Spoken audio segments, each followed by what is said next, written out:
पाहिजे। भारत माता की जय। डॉक्टर बाबासाहेब आंबेडकरांचा जय हो। भारत माता की जय।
आणि भारताची ताकद जगाला दाखवून दिली आणि जगाला संदेश दिला की भारत आता बदललेला आहे। आपल्या सार्वभौमत्वाशी आणि स्वातंत्र्याशी भारत कुठलीही तडजोड करणार नाही आणि आमच्यावर जर कोणी वाकड्या नजरेनं वार केला तर त्याचा ईट का जवाब हम पत्थर से देंगे असा संदेश मोदीजींनी जगभराला दिलेला आहे। त्याच्यात भारत सरकारने दहशतवादाच्या विरोधात आणि दहशतवादाला खतपाणी घालणाऱ्या पाकिस्तानच्या विरोधात जी कठोर भूमिका घेतलेली आहे त्याला पूर्ण देशवासियांचं समर्थन आहे हे जाहीर करण्यासाठी आजची ही भव्य तिरंगा रॅली आज या ठिकाणी आयोजित करण्यात आलेली आहे। आजची ही तिरंगा रॅली केवळ देशाच्या सन्मानासाठी आणि देशासाठी रक्त सांडणाऱ्या सैनिकांच्या समर्थनासाठी असल्यामुळे आजच्या या संपूर्ण तिरंगा रॅलीचे सत्कार मूर्ती म्हणून आज उपस्थित असलेले या ठिकाणी आपल्या भोकरदन तालुक्यातील माजी सैनिकांचाच फक्त या ठिकाणी सत्कार होणार आहे। म्हणून सर्व माजी सैनिकांच्या वतीनं प्रातिनिधिक स्वरूपात या ठिकाणी आपण 5 माजी सैनिकांचा सत्कार करणार आहे। तत्पूर्वी मी माननीय नामदार संजयजी सावकारे आणि भारतीय जनता पक्षाचे जिल्हाध्यक्ष माननीय नारायणजी कुचे साहेब या ठिकाणी भारत मातेच्या प्रतिमेचं पूजन करावं। हिंदुस्तान जिंदाबाद, जिंदाबाद जिंदाबाद। पाकिस्तान मुर्दाबाद, मुर्दाबाद मुर्दाबाद। वंदे वंदे भारत माता की, भारत माता की। तसेच माऊली महाराज शेलुतकर, विष्णू महाराज सास्ते यांना विनंती की त्यांनी भारत मातेच्या प्रतिमेचं पूजन। सरहद पर शैतान का नक्शे पे से नाम मिटा दो पाकिस्तान का। माता की डॉक्टर तू तोंडने आलो जळगावचा पान आत्ता शिक बोलला। इकडं कोण आहे? महिला तर एकही बोला ना। हे आता तुम्ही बोलला का महिला? हे पोरो पैसा ऐकू दे नाही का?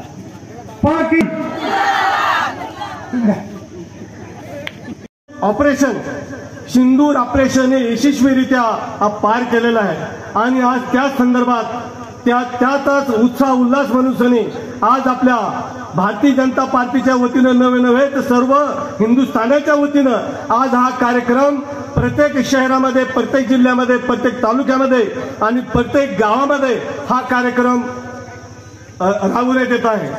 लवकर संपवणार आहे, पण या ठिकाणी जेवढे माजी सैनिक आणि सैनिक बसलेले बांधवांनो, हे सर्व युद्ध करून आलेले, श्रीलंकेचं युद्ध असेल, यांनी कारगिलचं युद्ध असेल, या ठिकाणी सर्व युद्ध कला या ठिकाणी करून आलेलं आहे आणि यशस्वी पार केली. पण कारगिलची लढाई आपण एवढी सक्सेसफुल नव्हतं, आपण जितलं ती लढाई, कारगिलची लढाई झाली.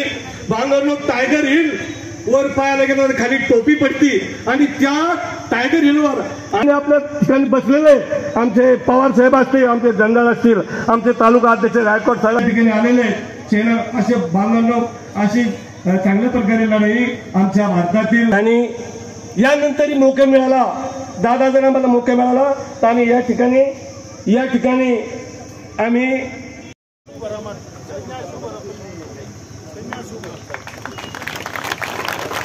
यानंतर माजी सैनिक संघटनेचे भोकरदनचे तालुका अध्यक्ष शंकर पाटील गायकवाड यांचा सत्कार करण्यासाठी मी मान्य नामदार रावसाहेब पाटील दानवे साहेब यांना विनंती करतो. शंकर पाटील. त्यानंतर ज्येष्ठ माजी सैनिक नाथा संतुकराव मवारे यांचा सत्कार करण्यासाठी मी या ठिकाणी भारतीय जनता पक्षाचे जिल्हाध्यक्ष मान्य आमदार नारायणरावजी कुचे साहेब यांना विनंती करतो की त्यांनी नाथा संतुकराव मवारे यांचा सत्कार करावा. त्यानंतर रामेश्वर पाटील दसपुते यांचाही सत्कार करण्यासाठी मी पंचायती राज समितीचे महाराष्ट्र शासनाचे समिती प्रमुख मान्य आमदार संतोष पाटील दानवे साहेब यांना विनंती. सेना मेडल विजेते ते. त्यानंतर दुसरे धावड्याचे माजी सैनिक गौतमजी साबळे यांना विनंती, त्यांनी व्यासपीठावर यावं. त्यांचा सत्कार करण्यासाठी मी जालन्याचे महानगर जिल्हाध्यक्ष भास्करआबा दानवे यांना विनंती करतो की त्यांनी समोर यायचं आहे.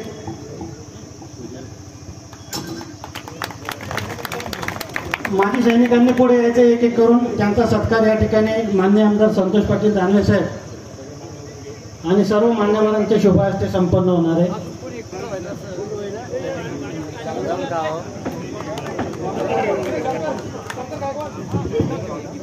तुम्ही इकडे उपस्थित आपल्या भारत देशाचे माजी मंत्री सन्माननीय रावसाहेब पाटील दानवे दादा, आपल्या महाराष्ट्र राज्याचे कॅबिनेट मंत्री सन्माननीय संजयजी सावकारे, भोकरदन आणि जाफराबाद विधानसभा मतदारसंघाचे आमदार सन्माननीय संतोष भाऊ दानवे. 1.5 मिनिटापेक्षा जास्त वेळ घेणार नाही, परंतु हा कार्यक्रम कशासाठी काढला आणि का आयोजित करण्यात आला.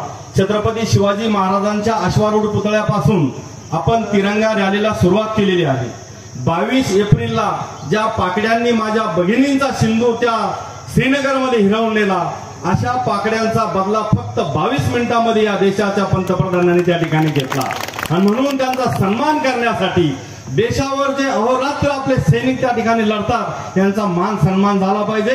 त्यांच्यामुळे आपण या ठिकाणी आज आरामशीर या ठिकाणी झोप घेऊ शकतो. म्हणून भारत माझा देश आहे, सारे भारतीय माझे बांधव आहे. आणि माझ्या या श्रीनगरच्या हक्काच्या जमिनीवर येऊन जर कोणी पाकडे घुसखोरी करून आमच्या भगिनींचा सिंदूर जर हिरावून घेत असतील, तर निश्चितपणाने या देशाच्या पंतप्रधानांनी त्याला जशाच तसं उत्तर त्या ठिकाणी दिलं. लहानपणी आम्ही ऐकायचो, मग घुसके मारूंगा. जबाब देण्याचं काम जर कोणा केलं असेल ते आपल्या सैनिकांनी केलं. बाकीची कहाणी या लोकांनी सांगितली तुम्हाला सगळ्यांनी. निरापराध नागरिक पहलगामला फिरायला गेले, याच्यात कमीत कमी 50 वेळेस गेलो असाल. 10 वर्ष मंत्री असताना दर महिन्याला एकदा मोदीजी आम्हाला दौरा द्यायचे सगळ्या मंत्र्याला, आणि कोण्या जिल्ह्यात जायचे ते सांगायचे, या जिल्ह्यात जायचं, असं असं करायचं. मला असं वाटतं जम्मू काश्मीर लडाख या सगळे जे भाग असतील त्या भागात मी जाऊन आणले. पहलगाम पाहिलं, सगळं पाहिलं मी त्या ठिकाणचं. मित्र, त्या ठिकाणी बेकारी खूप आहे. त्यांचं सगळं जीवन हे तुमच्या आमच्यासारखे जे पर्यटक जातात, घोड्यावर बसतात, घोड्याला पैसे मिळते, हॉटेलमध्ये झोपतात, हॉटेलला पैसे मिळतात, त्यांचं सारं जीवन अवलंबून आहे की जगाच्या पाठीवरचे जे पर्यटक येतात आणि तो जे जाऊन खर्च करतात त्यांच्यावर त्यांचं पोट चालतं. पण 22 तारखेला जातीचा उल्लेख करून त्या ठिकाणी पर्यटक मारले गेले आणि त्याचा बदला या देशाच्या प्रधानमंत्र्यांनी सिंदूर नावाचं त्या ठिकाणी ऑपरेशन सुरू केलं. सिंदूर नाव का दिलं? माझ्या अगोदरच्या सहकार्याने सांगितलं मी जाणार नाही. पण हे सुरू करत असताना प्रधानमंत्र्यांनी सांगितलं की जगाच्या पाठीवर आज आमची इज्जत आहे, ज्याला इज्जत नाही तो काही बी करीन, पण जे आमची इमेज आहे, आमची इज्जत आहे, आम्हाला मानणारे लोक आहेत. G20 परिषद झाली, जगाच्या पाठीवरचे 180 देशाचे लोक या देशात G20च्या परिषदेला भाग घेतला. मी पण होतो त्या परिषदेला. जेव्हा प्रधानमंत्र्यांच्या निमंत्रणावरून 180 देश येतात, याचा अर्थ आपली प्रतिमा कुठे याचा विचार आपण केला पाहिजे. हे 180 देशाला असं वाटू नये की भारत आपल्या ताकदीवर काहीतरी करतो. आणि आपल्या देशाच्या प्रधानमंत्र्यांनी सैन्याला सूचना केली की ज्या ठिकाणी पाकिस्तानमध्ये अतिरेक्यांचे अड्डे आहेत, त्या अड्ड्याची आपल्याला जाणीव आहे, आपल्याला अड्डे माहिती आहे कुठे कुठे अड्डे आहेत.